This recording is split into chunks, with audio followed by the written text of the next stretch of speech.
Welcome to Science and Technology Briefing. The content of the briefing includes Werner Herzog interview, Our culture of complaint disgusts me.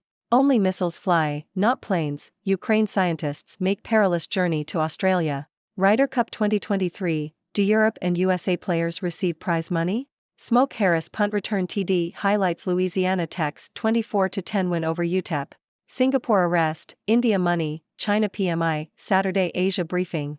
Werner Herzog interview, Our culture of complaint disgusts me. Telegraph. Renowned German film director Werner Herzog has released a memoir entitled Every Man for Himself and God Against All. In the book, Herzog details his experiences and views on a wide range of topics, from his childhood in extreme poverty to his encounters with the infamous actor Klaus Kinski. He also discusses his cinematic philosophy and his belief that his prose and poetry will outlive his films. Despite being 81 years old, Herzog remains active and continues to make films, the most recent being the drama Family Romance, LLC in 2019. He also reveals that he does not own a mobile phone and uses the internet selectively. Herzog is known for his unique voice and style of storytelling in his documentaries and films. In the memoir, he discusses his approach to filmmaking and the importance of authenticity in genuine danger. He recounts the filming of his 1972 masterpiece Aguirre, The Wrath of God, which involved navigating dangerous rapids in the Amazon. Herzog also reflects on his relationship with Klaus Kinski and the intense battles of wills they had during the making of several films. Despite their tumultuous relationship, Herzog acknowledges Kinski's talent and unique presence on screen. The memoir provides a glimpse into Herzog's personal life and his views on various subjects, such as religion, cancel culture, and the future of humanity in the face of technological advancements. He expresses his belief that humans may die out soon due to their biological fragility and collective behavior. However, he remains optimistic about the enduring power of his own work and the ability of art to transcend time and technology. Only missiles fly, not planes. Ukraine scientists make perilous journey to Australia. The Sydney Morning Herald. 2 Ukrainian scientists have visited Australia as part of a global effort to protect Ukrainian science during the ongoing war with Russia. The conflict has caused significant damage to Ukraine's scientific infrastructure, with more than 3,000 schools and universities damaged or destroyed. The 2 scientists, Marina Dzu and Svetlana Omelchuk, will spend their time in Australia working on canola production and research, an industry in which both countries are significant global producers. The initiative to bring Ukrainian scientists to Australia is supported by Australian scientists and international donors. Ryder Cup 2023, do Europe and USA players receive prize money? The Independent. The Ryder Cup is the third most followed sporting event in the world after the FIFA World Cup and Olympics. The USA team is awarded £163,000, $200,000, split between various organizations and charities, while Europe's team receives personalized gifts. Smoke Harris punt return TD highlights Louisiana Tech's 24-10 win over UTEP. Associated Press. Louisiana Tech defeated UTEP with a final score of 24-10 in a Friday night game. Smoke Harris scored a 67-yard punt return for a touchdown, giving Louisiana Tech an early lead. The Bulldogs capitalized on several breaks throughout the game, including penalties and personal fouls, to secure the win. Tyre Shelton had 104 rushing yards for Louisiana Tech, while quarterback Jack Turner threw for 152 yards. UTEP used 3 different quarterbacks in the game, but none were able to lead the team to victory. The game was marred by a total of 22 penalties for 201 yards between the 2 teams.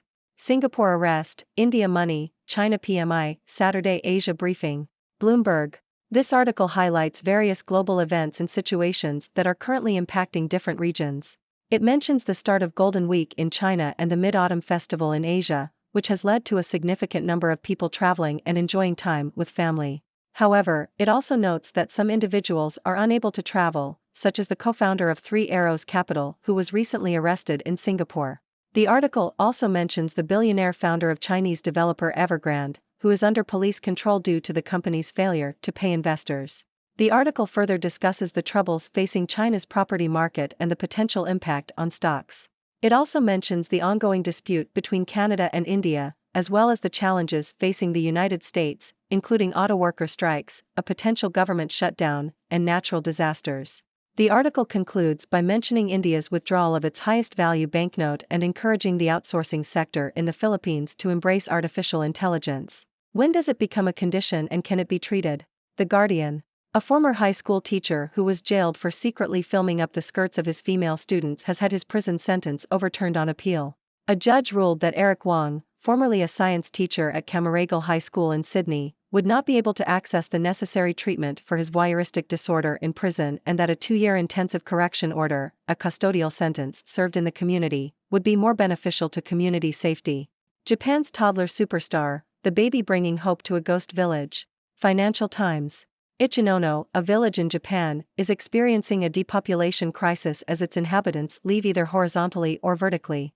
To fill the psychological gap left by their neighbors, locals have started crafting life-size dolls to populate the village. There are now roughly 60 dolls in Ichinono, outnumbering the 53 residents. The village is silent, and half of the houses are empty. The population of Ichinono is aging, and most of its residents are past retirement age. However, a baby named Kuranasuk was born in Ichinono a few years ago, the first child to be born in the village for over 2 decades. He is its youngest resident by many years. Hit the snooze button, it's good for you. Financial Times.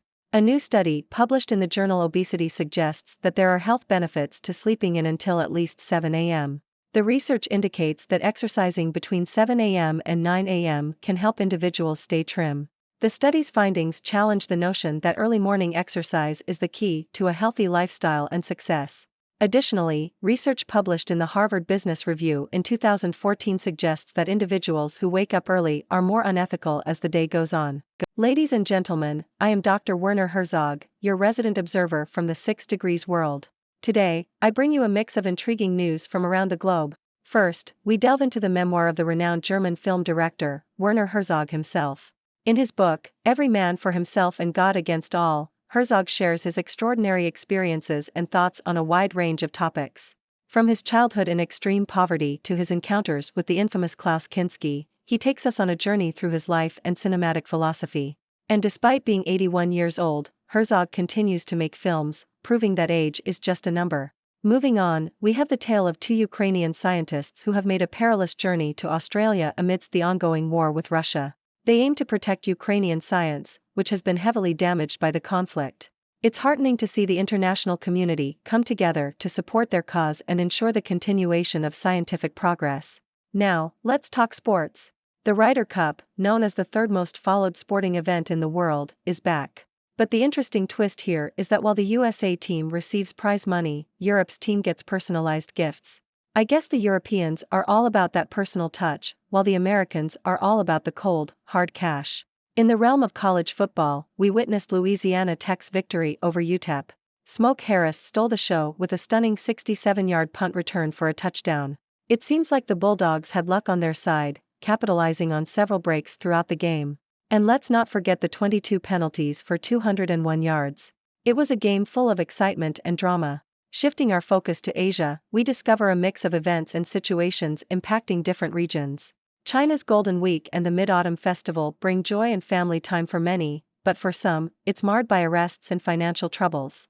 From the arrest of a billionaire in Singapore to the challenges facing the Chinese property market, there's no shortage of drama in this part of the world.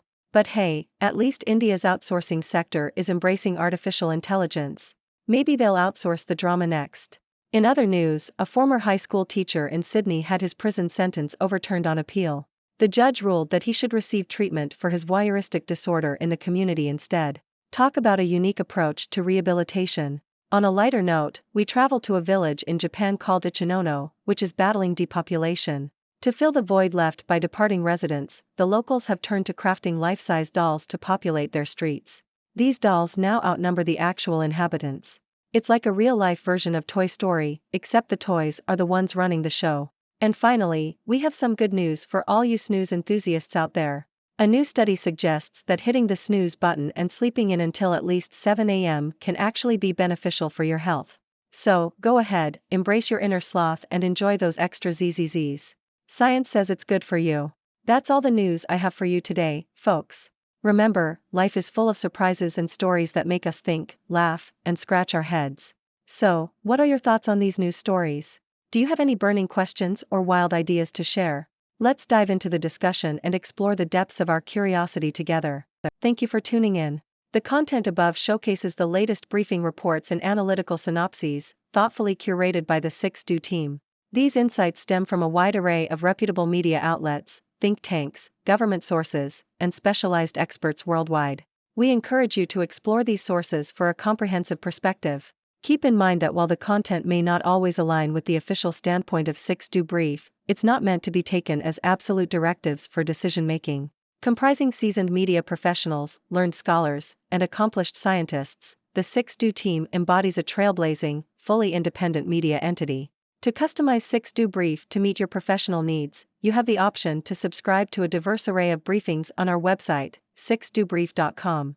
Regardless of your location, you can conveniently receive 6Do Brief via email.